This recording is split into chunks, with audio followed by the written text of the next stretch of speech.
Hello and welcome to Hard Copy from our channel's TV studios in Abuja. I'm Kayla Magwa.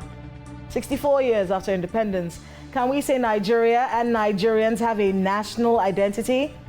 What is the Nigerian dream? Can we realistically continue to follow the Nigerian dream of our heroes past? Or is it time to have a new dream, one in tandem with present realities? Do we forge ahead or should we look to the past? Is a reset even possible in the light of our complicated dynamics as a people?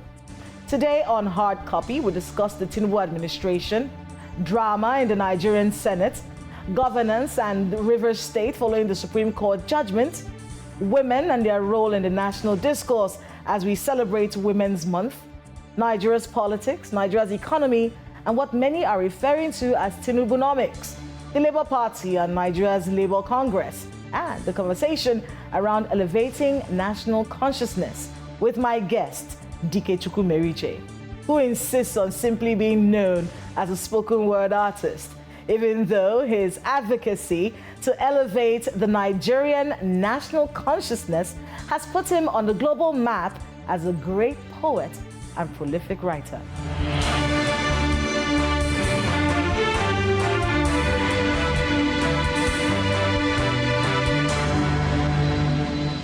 Mr. Dikechukwu Merije, welcome to Hard Copy. Thank you for having me. It's a pleasure to be here. I've been listening to you for the past few days. I don't know which of your quotes to take, but I'm going to give you this one. Something about Nigeria having a destiny that it cannot escape. Yeah. You know, whenever I listen to you talk about Nigeria, whether it's in your poems or whatever it's in your performances or when you're giving a TED Talk or whatever, it always makes me think about this question. Should we continue to think of Nigeria as this concept that our heroes from the past, you've done a separate poem really to Chinua Achebe, you know. When we think about Nigeria and where we ought to be as a people, should we continue to look at the dreams of Chinua Achebe, of Wole Soyinka, of Nnamdi Azikiwe, of all these people? Or should we start thinking about a different dream, considering the fact that our realities today are not the same as the realities those men had to deal with? Men and women. Often when we talk about the founders of Nigeria, we exclude a lot of the women that went into dreaming about what Nigeria can be. But the ideals of the founders is always relevant to nation building. Because what they did, the mistake people often make is that they judge the founders by their actions. But you don't build a nation on what the founders did. You build a nation on what they were aspiring to do.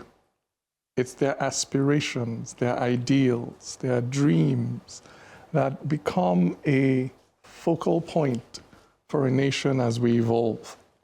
Now we can add to that dream, we can add to those visions, we can add to those ideals, but they remain relevant. It's almost like you can never dissociate yourself from your roots, your father, your mother, your grandfather. They are always relevant to where you're going. But as Nigerians, we have not interrogated enough the ideals of our founders. We've analyzed to death their actions and found them not worthy in many regards because of what they did as politicians. But we haven't interrogated enough their vision, because the vision is what you inherit. They did their best in moving towards that vision, and now it's for you to continue towards that vision. A black nation that could restore the pride of the African in the global community. That was the vision, that was the dream. And it's a dream that we must aspire to, because the world still needs a black nation that can restore the pride of the African in the global community. The young men and women today, do they know about this dream? Unfortunately, they don't, because enough effort has not gone into articulating it and teaching it. Many times we define leadership in Nigeria as the capacity to dig a borehole, distribute keke napep, We don't understand that leadership is about raising the consciousness of a people. That is the primary task of a leader, to tell us who we are, where we are coming from, where we are going to, and more importantly, why we must exist. So we don't have enough Nigerian leaders who are tackling this head on in terms of articulating a vision. No matter, roads don't constitute a nation. If you have a nation with a strongly articulated identity, you can destroy all their roads, all their bridges, all their houses, and the nation would still endure. Which is why when you talk about abandoning their vision, we don't even know their vision. Mm-hmm. If you know it, then you can talk about abandoning it. So we don't even know their vision well enough. And that vision is robust and it is adequate. There's no need to dream a new one. The Nigerian dream is there. It just needs to be articulated. The National Orientation Agency came up with something called the Values Charter. Yeah. And the concept of the Values Charter was to inculcate in written terms in schools, in the minds of young people, what the values of the Nigerian should be. Yeah. Who we are. Yeah. What we stand for. Maybe some kind of concept of nationhood in there. What are your thoughts on the Values Charter? And is it doing enough to inculcate in us the concept of nationhood? I think it's a good initiative. It's a step in the right direction. I think it still needs greater effort at articulating it and disseminating it so more people are aware of it. And I also think that oftentimes, if one is not careful as the government, you can suffer a credibility problem when you're trying to articulate the Nigerian dream. Because when you see a government that is riddled with corruption, is riddled with nepotism, then preaching one Nigeria, sometimes it does more damage to the message because of the character of the person carrying the message. Nation building, you require not just political authority, you require moral authority to articulate it effectively. It's not just enough to say it, you must also live it and be seen to believe it. With this dynamic you have given, who living can articulate the concept of patriotism and nationhood to the Nigerian people? Who alive in this country, in your view, can do that? There are people alive and dead whose lives, I always say that a national hero is somebody whose life exemplifies an ideal of the nation. So let's take the red eagle. The Nigerian eagle is not green. It is red, the color of blood, the color of sacrifice. And a couple of years ago, we had a lady who, knowing the risk, chose to do her job and save the entire nation from Ebola, and in the process lost her life. Dr. Stella Adadevo. That is an example of somebody whose life embodies an ideal that we look at every day. That's what the red eagle means. It means that even in the face of death, of penury, of poverty, of punishment, you stand in the gap and you do your job. A couple of years ago, a young man, Lieutenant Colonel Abuali, far away in the northernmost parts of Borno, met his death to keep the rest of us safe. Now, those are the kinds of lives and examples. There are people like that all over this country. It's just that we give airtime and prominence to people that, it's a good thing to dig a borehole and to distribute keke napep. But there are people whose lives, they are civil servants, who are surviving on their civil servant pay and raising their children to be honest and not steal and making ends meet and spending 35 years doing this. That is the Nigerian spirit. Those are the Nigerian ideals that organizations like the National Orientation Agency needs to celebrate. So that when we're giving merit awards, it's not just to politicians and the people that have occupied political office, but the people whose lives actually exemplify these attributes of discipline, of resilience, of tolerance that our Constitution tells us are our national values. Are there things in Nigeria's history that we just haven't healed from? And are those things impacting who we are? Are we sweeping it under the carpet or pretending the elephant is not in the room? And how do we go forward from there? There are at least 3 very significant events in our history that continues to color the way we see each other as Nigerians today.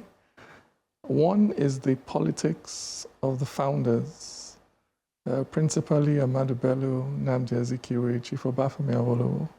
The politics of from between 1946 till 1966.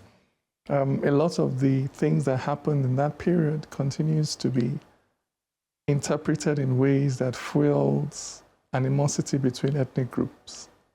And it's a section of our history that we need to interrogate objectively and learn lessons from.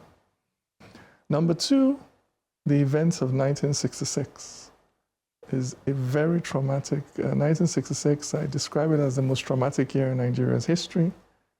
2 coups and a pogrom, which is euphemism for genocide, a genocidal campaign. It's very important that, and these things don't exist in our history books. People don't read about it and learn about it and talk about it. So they hear about it from whispered conversations in the home, where essentially biases are passed down from generation to generation. It's very important that we talk about January 15, July 29, and the period between May and October when there was a genocidal campaign against Igbos. This is central to Nigerian history because that year led directly to the Civil War. And the number 3 event, the Nigerian Civil War, the 3 years in which Nigeria fought to stay together as one country. It's an episode that also needs to be understood better and interrogated better. And I believe that when we study history, we're not studying history to reopen old wounds or to refight wars and battles. We're studying history to ensure that it does not repeat itself. And the only way to achieve that is if we face history objectively. I'm not going into history because I'm trying to defend my own ethnic group or my own people. Just what happened. So there has to be objectivity. Well, there has to be some kind of accountability to be able to do that. Is the accountability bit of it that many of these people, someone had the bright idea to remove history from schools. And it's because of this thinking process that you just talked about right now. For me to be able to be objective in telling you the truth about something that happens, I have to take accountability if I was wrong. Yeah. So if someone doesn't want to take accountability for the wrong that they've done, how can we expect them to tell the truth? So someone looked at it and they figured, let's not get into it. Let's take history out of schools. Yeah. I think that remember, we're trying to have a difficult conversation. You're trying to get people to talk about something, frankly, they don't want to talk about. And so I'm talking about steps that can get us to talking about it. If you start with, I want to find fault, the conversation ends there. So you have to start with, let's just lay out just what happened. We're not pointing fingers at anybody yet. Just let's know what happened. Everybody's point of view, everybody's perspective, put it on the table. Then there has to be some level of validation. This is possibly a softer form of accountability. Validation means that I say to you that you have a right to be hurt. And you say to me that I have a right to be hurt. It's very important that you don't dismiss or trivialize my grief or my pain. You don't say to me, you don't have a right to feel that way. Get over it. Get over it. Those are not words that we need to hear. Everybody needs to be told, you have a right to grieve. Something happened to you. Something happened to me. Then there has to be empathy where we exchange points of view, where you understand why it hurts me, and I understand why it hurts you. Until I can see the event through your eyes, I don't really have the right to judge you. I need to understand why it hurts you. And you need to understand why it hurts me. Once we get to that point, then we can talk about learning lessons. So that's why we have peace and reconciliation commissions. where you create a safe space for people to air their views. And it's important that that happens. Let's know what happened first. Let's understand that everybody is hurt and has a right to be hurt. Let's also understand why they're hurt. Some people may say, oh, you shouldn't be hurt over that. No, walk in my shoes and you'll understand why it hurts. So these are the sorts of things that need to be happening in simple forms from primary school, secondary school, so that people are developing empathy for one another. The northerner is able to empathize with the southerner. The southerner is able to empathize with the northerner. Victims cannot empathize with their oppressors. Oppressors cannot empathize with their victims.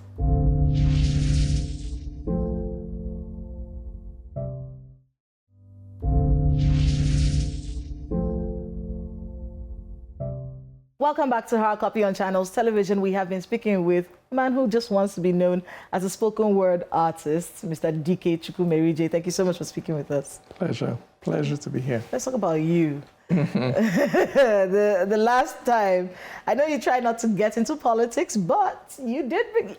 I'm going to start off with the fact that you wrote an open letter to former President Muhammadu Buhari. When he was in office, it was a long letter. Yeah. Did he respond? No RSVP? Nothing? There was no response? Okay. I was wondering if you're going to be writing any letters to President Bola Ahmed Tinubu. I don't know about writing letters anymore. But I always try and make my point of view known, respectfully, but to let the people in office and in power, because sometimes when you're in office, it's like an echo chamber and everybody just tells you what you want to hear. And everybody that says something contrary, they find a reason, oh, the person is disgruntled, is opposition, is this. But sometimes it's not that. There's some of us that really just care deeply about this country and want to see it progress, and things are really tough in Nigeria today. Does he need a letter? Maybe. Maybe. Yes, because, at the time when you wrote that letter to former President Muhammadu Buhari, he had given a speech. Yes. And you felt, wait, let me talk a little bit about some things I've heard. Yeah. This president has spoken to us many times, even had the meet the press moment, and of course there were so many people who had opinions. So does he, well, with everything going on, people are talking about Tinubunomics, the rebasing of our CPI, and then this inflation, and then the high cost of everything. And then, of course, the fact that he made these the presidency says these were hard decisions. Basically, they're saying we were living in a fool's paradise all these years. Now we're facing realities, and then we can actually start to heal now that we're facing what our true status is. And then, of course, recently with the beginning of Ramadan, we heard the president say, look, the price of food is going down. And he is correct. The price of food is going down in many parts for many food items. What's your thoughts on how governance has been running since President Bola Tinubu came into office? I think that the elephant in the room is not being addressed, and that is corruption and inefficiency in the public sector, in the ruling class, in the leadership class. I think that is the biggest driver of inflation in the country. That is the biggest driver of the mess we're in. I don't think that monetary policies are going to fix this mess. I think there has to be some serious structural reform in terms of dealing with the appetite of our elites, the greed and the corruption. And I would wish the president could tackle that front. I think that would be the hard. I don't think that removing fuel subsidy was a hard decision. It's something that was coming. They have been talked about for years. Past administrations had tried, and cynically, they have been resisted by the same people that have removed it now. I don't really see it as a hard decision. It was coming. Everybody knew that at some point this has to happen. The hard decision is reforming the public sector. The hard decision is curbing corruption amongst your political allies and friends, that is really driving some of these inflationary things, that's the hard decision. That's the hard thing to do. When an election is coming in 2 years, are you able to tame the appetites of people that you may feel you need to win the next election? And until we do that, we are treating, we're giving Panadol for cancer. So we have a structural reform where the people are bearing the brunt of it, are the ones tightening their belt, but it's not their appetite that is breaking things down. It's the appetite of the ruling class. So it's like the father has cancer and is making the children go for chemotherapy. That's what's happening. So that's my view on what's going on, that it's, yes, all these macroeconomic reforms are proper and are correct, but they're also going to put money in the pockets of a government that does not have the discipline to tame its own corruption. The last election, you were very vocal. Yeah. During the election, you were supporting Peter Obi of the Labour Party. A lot has happened in the Labour Party since then, and of course, this dynamic that the Labour Party shares with the Nigeria Labour Congress. Of course, we've seen so many disappointing things happen. In fact, there are many people right now who've defected from the Labour Party to the APC or to the PDP. And for many of them, they're saying Peter Obi is not even going to run under the Labour Party. We've seen people talk about that online. So the spokesperson for the campaign, for the Obi campaign has left. At least he says he's not loyal to the Abure-led Labour Party. So a lot has happened in the Labour Party. I want to be able to get your thoughts on this dynamic in the Labour Party. And as someone who supported Peter Obi in the last election, do you still support him if he should run come 2027? If Peter Obi runs again, and this is the same pool of candidates one has, I will support him. Unless somebody else comes in that I feel objectively is a stronger candidate, and then I'll support the person. Because the objective is a better Nigeria, and whoever it is that you feel is best able to do that, that's where your support goes. And I agree that the principal weakness here is the lack of a proper organization for value-based or idea-based politicians. For many years, people have said this, that Nigeria lacks an ideological political party. Political parties are simply vehicles for the actualization of the personal ambitions of people. We're going to have an ideological political party unless somebody or some people roll up their sleeves and begin to build one. And my problem with the Labour Party, or what I see with the Labour Party, I'm not a card-carrying member of the Labour Party, but what I see with the Labour Party is that, in essence, it's not very different from any other political party. That enough effort has not gone into building it as an ideological movement. And that needs to happen, because there's no point in, otherwise we're going to have this musical chairs thing. You're just going to be changing leaders, but the system never changes. And so I would really like to see politicians who truly believe, or who truly have a different set of values, to demonstrate it by their commitment to, first of all, building new kinds of political organizations. Young Nigerians are so disinterested in the political process because it's not attractive. It doesn't really have anything for somebody who is decent and just wants the country to. There's no party that seems to be accommodating or welcoming to people like that. But somebody has to build a political party like that. And, my hope is still that someone like Peter Obi or other people like him would focus less on just winning the next election and have a more medium, long-term vision of building an organization that can draw in new voters. Mm-hmm. All these children that are 13 or 14, in 4 years, they will be 18. Those are the people you should be thinking about. What kind of political party can we build that can attract new people in? Because that's the only way to upstage the system. If we keep thinking that we can convince people that are already set in their ways to change their minds, it's not going to happen.